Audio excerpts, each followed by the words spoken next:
வணக்கம். நான் புண்ணியம் வீடு சேனலிலிருந்து சுதா சந்தோஷ். பொறுமையாக என்னோட சேனலை பார்க்குற அனைத்து சப்ஸ்கிரைபர்ஸ், வியூவர்ஸ் அனைவருக்கும் நன்றி சொல்கிறேன். எனக்கு இதுவரையும் நீங்கள் கொடுத்த சப்போர்ட் அனைவருக்கும் ரொம்ப நன்றி. தொடர்ந்து சப்போர்ட் பண்ணுங்கள். இன்றைக்கி நான் சென்னையிலேருந்து தான் விலாக ஆரம்பிக்கிறேன். இன்றைக்கி நான் ஒரு சிம்பிள் குருமா நைட் டிஃபனுக்கு செய்கிறது. எல்லாருக்கும் ஆஸ் யூஷுவல் தெரிஞ்சுதான். ஆனாலும் நானும் என் வீடியோவில் அதை பற்றி டிஸ்கிரைப் பண்ணுறேன். அது பார்த்து நீங்கள் தப்பாக நினைக்காதீங்க. நான் செய்கிற முறை எப்படி இருக்கோ அதை தான் நான் சொல்கிறேன். இதில் நான் கொஞ்சம் எண்ணெய் ஊற்றி பட்டை, லவங்கம், சோம்பு போட்டு தாளிச்சிருக்கேன். வெங்காயம், தக்காளி, பச்சை மிளகாய், இஞ்சி, பூண்டு. இது ஒரு நைட் டிஃபனுக்கு குருமா. இது இட்லிக்கு. பச்சை மிளகாவும் நான் கட் பண்ணி போட்டிருக்கேன். நம்ம வேணும்னா பேஸ்ட் பண்ணியும் போடலாம்.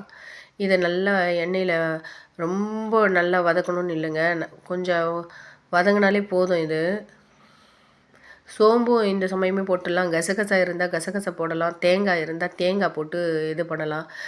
நம்ம ஆக்சுவலாக குருமா வெள்ளையாக இருந்தால் தான் நல்லாயிருக்கும். நம்ம பச்சை மிளகா தான் யூஸ் பண்ணணும் இதுக்கு. இந்த தக்காளி நல்ல சவப்பாக ரெட்டாக இருக்குங்க. என்னோடய குருமா கலரே மாறிடுச்சு இந்த தக்காளியால். நான் பச்சை மிளகா தான் போட்டிருக்கேன். ஆனால் கலர் நம்ம மிளகாவே இல்லைன்னா நான் காஞ்ச மிளகாவும் போட்டுடுவேங்க சில சமயம், பச்சை மிளகா இல்லைன்னா. இன்றைக்கி காஞ்ச மிளகா போட்ட மாதிரி இருந்தது கலரு. இது மிளகு, மஞ்சள் தூள். நம்ம கொஞ்சம் கூட மஞ்சள் தூள் போடாமல் கூட செஞ்சால் நல்ல வெள்ளையாகவே இருக்கும் குருமா பார்க்க. கேரட், நம்மக்கிட்ட கேரட்டு, பீன்ஸு, நம்மக்கிட்ட இருக்கிற பொருளை போட்டு குருமா வைக்கலாம். உருளைக்கிழங்கு போடலாம். எந்த காய்கறியுமே நம்ம போடலாம், போட்டு செய்யலாம் குருமாவை. ஏன்னா நம்ம வெறும் குருமா சாப்பிட்றதுக்கு காய்கறியும் சாப்பிட்டோம்னா உடம்புக்கு நல்லது. குழந்தைங்க பொதுவாக சாப்பிட மாட்டாங்க. நம்ம குருமாவில் குட்டி குட்டியாக கட் பண்ணி போட்டு கொடுத்தா பசங்களும் சாப்பிட்டுடுவாங்க அதை. சப்பாத்திக்கு பொதுவாக நம்ம நிறைய கேரட், பீன்ஸு கூட வேண்டாங்க, வெறும் கேரட்டையும் நிறைய போட்டு கட் பண்ணி குருமா வச்சு கொடுத்தா பசங்க சைட் டிஷ்ஷாக நல்லா சாப்பிட்டுடுறாங்க. நான் இன்றைக்கி ஒரு 2 கேரட் தான் கட் பண்ணிகிட்ருக்கேன்.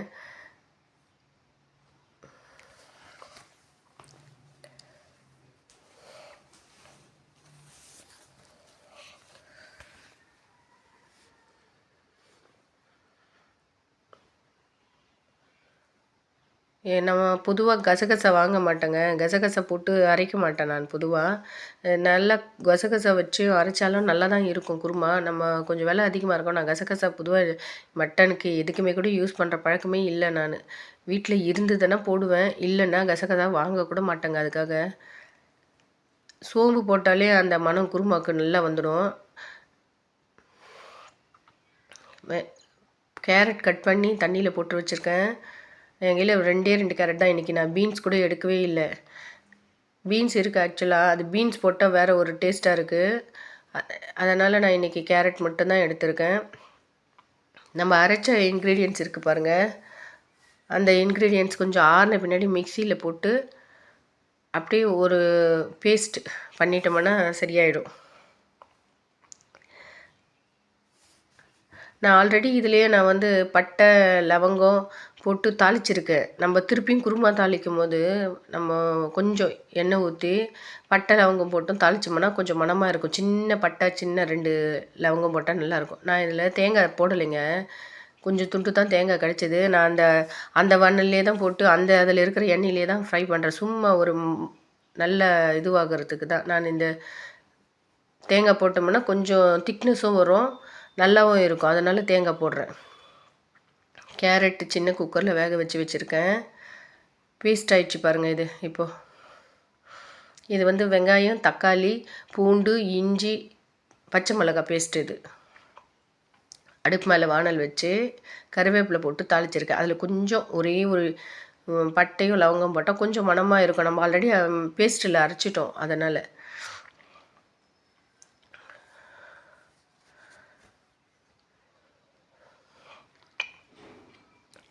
சமையல் அப்படின்றது நான் எப்போவுமே பொதுவாக சொல்கிறது தான். சமையல்ன்றது நம்மளோட விருப்பங்கள் தான். சுத்தமாக ஆரோக்கியமாக செஞ்சால் சமையல் நல்லா இருக்கும். அதை பற்றி எந்த ஒரு இதுவும் இல்லை.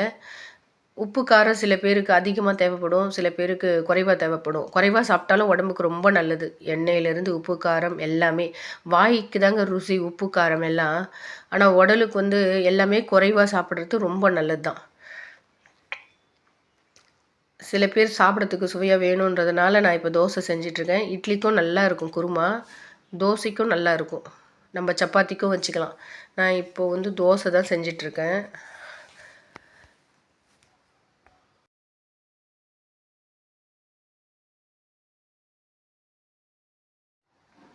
ஒண்ணு சொல்றேங்க. இப்போ நம்ம நான்ஸ்டிக் தவா இது மாரி தோசை கல் வச்சிருக்கோம் பார்த்தீங்களா? எந்த கல் தவா கூட தோசை கல் வந்து பழக பழக தான் நல்ல தோசை வரும்.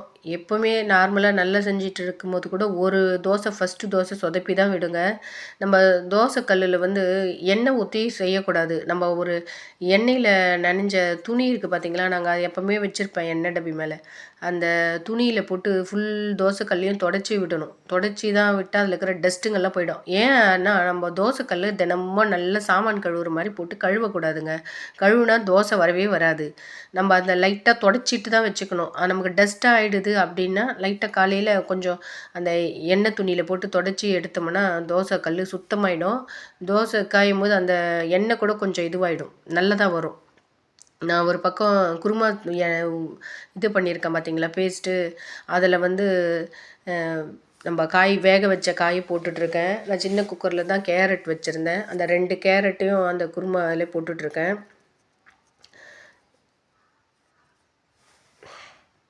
இப்போ தோசை கல்லு வந்து நான் ஆல்ரெடி வந்து பக்கத்துல தோசை கல்லு வச்சுட்டு கொஞ்ச நேரம் ஆகுங்க சூடு ஆகுறதுக்கு. அந்த நேரத்துலயே நான் மத்த வேலைலாம் பண்ணிட்டுருப்பேன். தோசை வந்து நம்ப கல்லு வச்சுட்டு உடனே சுட ஆரம்பிச்சோம்னா சுட்டுட்டே இருக்கலாம். தோசை வெந்துட்டே தான் இருக்கும். இப்போ இன்னைக்கு பிரசன்ட் ஸ்டேஜ் கேஸ் வந்து ரொம்ப கஷ்டமா இருக்கு. நம்ம முடிஞ்ச வரை வந்து கேஸ்ல சமைக்கிறத குறைச்சிட்டு, நம்ம ஃபுட் ஐட்டம் கூட நெறைய செய்யறது முடியாது இந்த காலத்துல. நம்ம சிம்பிள் லைஃப் வாழறதுக்கு கேஸும் அதிகமா வேஸ்ட் பண்ணாத சமையல கொஞ்சம் செய்யறது ஈஸி. நான் இட்லி ஊத்தி எல்லாருக்குமே இட்லி ஊத்தி முடிச்சுட்டோம்னா 10 நிமிஷத்துல கூட இட்லி வெந்துடுது. இட்லியும் ஊத்திடலாம்.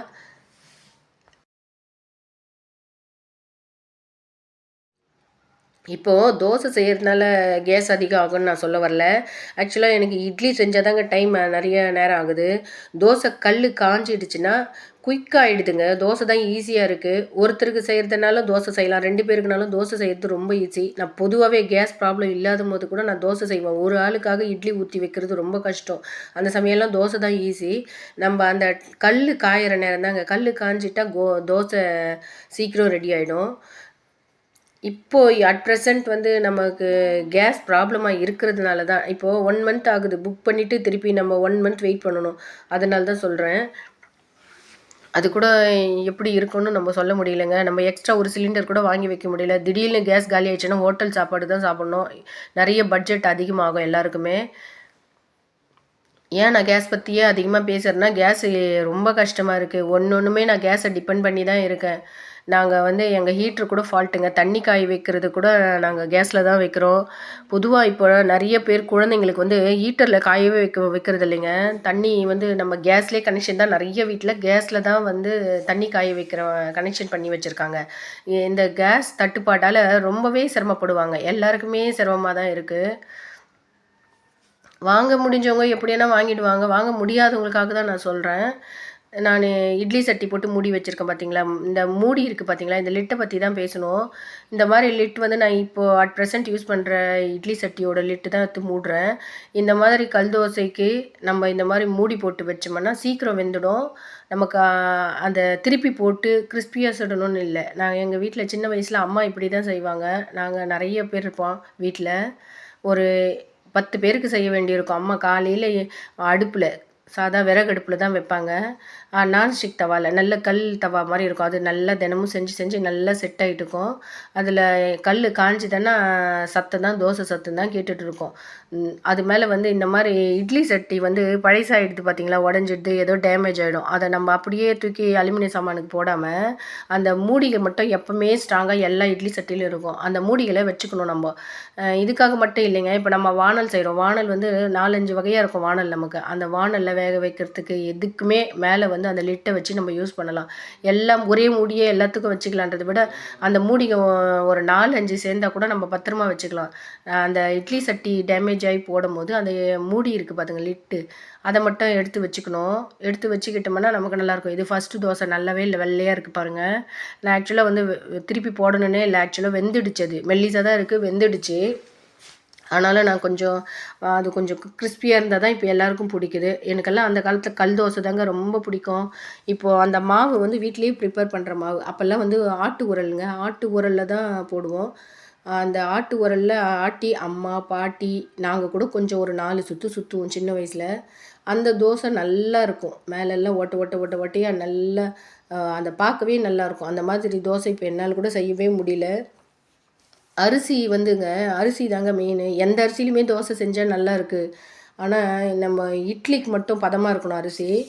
கொஞ்சம் தோசை நல்லா வரணுன்னா நம்ம பச்சரிசி கொஞ்சம் போடணும். பச்சரிசி போட்டோம்னா தோசை நல்லா வரும்.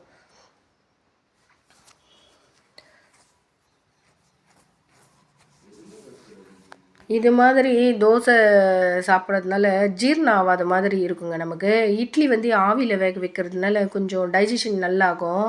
நம்ம தோசையே காலையில் சாப்பிட்டோம்னா மத்தியானம் வரையும் அப்படியே ஒரு அன்ஈஸியாக இருக்கும் உடம்பு. ஏதோ ஒரு வாய்க்கு ருசியாக இருக்கும் தோசை சாப்பிட்றதுக்கு. கொஞ்சம் டைஜஷன் ப்ராப்ளம் கொஞ்சம் இதுவாக தான் இருக்கும் தோசை. இட்லி வந்து ரொம்ப சிம்பிள் டிஷ் நம்ம நாட்டில் இருக்கிறது. அது எல்லாருமே குழந்தைங்கலேருந்து பெரியவங்க வரைக்கும் நல்ல யூஸ் இட்லி தான். இட்லி வந்து நம்ம டெய்லி இட்லி ஆணுவாங்க, ஆனால் ஹெல்த்துக்கு உண்மையாகவே நல்லதுங்க. நம்ம டயட்டில் காலையில் இட்லி இருக்கிறது ரொம்ப நல்லது. ரொம்ப ஒரு சிம்பிள் லைஃபுக்கு என்ன கேட்டால் இப்போ நான் இட்லி தான் பெஸ்ட்டுன்னு சொல்லுவேன். தோசை எல்லாருக்கும் டைஜஷன் ஆகுதுன்னு சொல்ல முடியாது, வயசானவங்களும் சரி குழந்தைங்களும் சரி. இப்போ குழந்தைங்க பார்த்தீங்களா, இந்த மாதிரி தோசை ஊற்றும் போது ஒரு ஷேப்பில் மாற்றி ஊற்றணுன்னு வச்சுங்க குழந்தைங்களுக்கு. சும்மா இது ஒரு அனிமல், இது இந்த ஷேப்பு அப்படி சொல்லி நம்ம கொடுத்தோம்னா பசங்க இன்ட்ரெஸ்ட்டாக கொஞ்சம் தோசை சாப்பிடுவாங்க. இல்லைன்னா குட்டி குட்டியாக கொஞ்சம் கொஞ்சமாக ஒரு 4-5 இடத்துல ஊற்றிட்டு குட்டி தோசை அப்படி சொல்லலாம். பசங்க சில பேருக்கு முட்டை இருந்தால் தான் சாப்பிடுவாங்க. அவங்களுக்கு இந்த தோசை மேலே அப்படியே முட்டை உடச்சி ஊற்றியும் முட்டை தோசை செய்யலாம். தனியாக ஒரு கிண்ணத்தில் முட்டையை போட்டு கலந்து மிளகாத்தூள் வெங்காயம் எல்லாம் போட்டு கூட அதை தோசை மேலே பண்ணி முட்டை தோசைன்னு கொடுத்தா சாப்பிடுவாங்க. என் பையன் இப்போ வரையும் பெரிய பையன் ஆகிட்டாங்க, இப்போ வரைக்கும் முட்டை போட்டு தோசை கொடுத்தா சாப்பிட்டுடுவான். ஒரு 2 தோசை பண்ணி கொடுத்துருவேன். நம்ம இப்போ ஒரு முட்டை இல்லைங்க, நம்ம 3 முட்டை போடலாம், 4 முட்டையும் போடலாம். பசங்க தனியாக கொடுத்தா சாப்பிடாதுங்க. டைஜஷன் ஆகிற குழந்தைக்கு தான் நான் சொல்கிறேன். இந்த தோசை மேலே போட்டு கொடுத்தா சாப்பிட்டுடுவாங்க. முட்டை விரும்பி சாப்பிட்ற பசங்க, முட்டை தோசை சாப்பிட்ற பசங்க சாப்பிட்டுடுவாங்க. இது மேலே நம்ம கொஞ்சம் கேரட் கூட துருவிட்டு கேரட் கூட போட்டு கலர்ஃபுல்லாக கொடுக்கலாம். சில பசங்களுக்கு கொஞ்சம் கலர்ஃபுல்லாக இருக்கிறது தாங்க சாப்பிடுதுங்க. அதனால் நான் இதை சொல்லிகிட்ருக்கேன். இது நான் இன்றைக்கி குருமாவோடு தான் இன்றைக்கி நான் தோசை பண்ணிகிட்ருக்கேன்.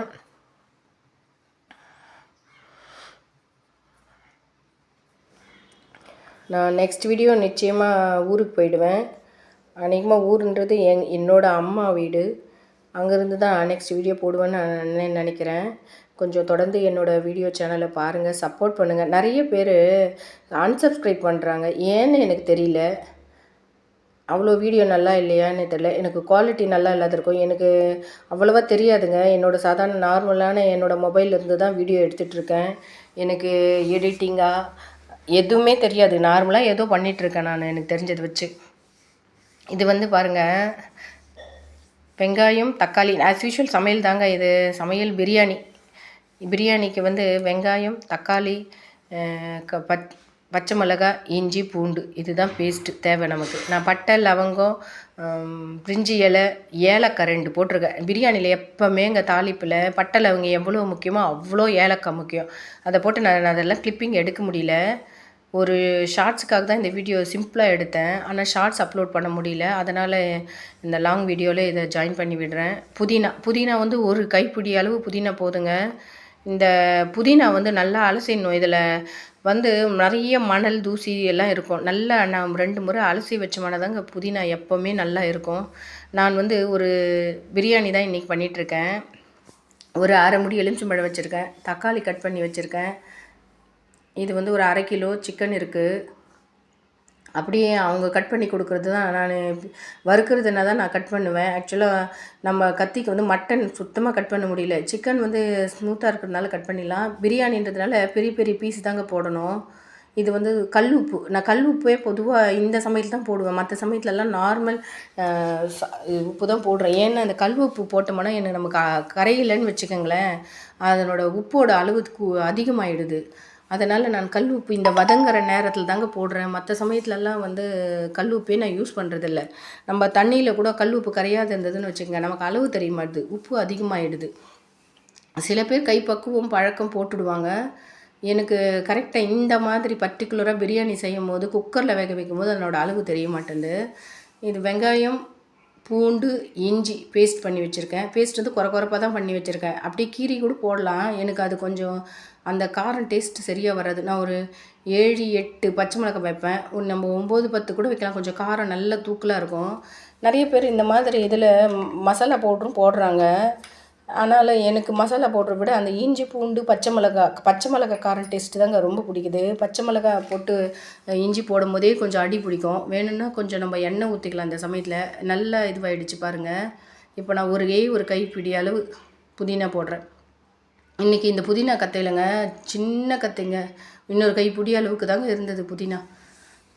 சில சமயம் நல்ல பெரிய கத்தை கொடுக்குறாங்க, சில சமயம் சின்ன கத்தை கொடுக்குறாங்க. ஒன்றுக்கு நான் பாருங்கள், 1க்கு 1.5 தண்ணி தாங்க வச்சேன். இது பிரியாணி அரிசி நல்லா வந்திருக்கு.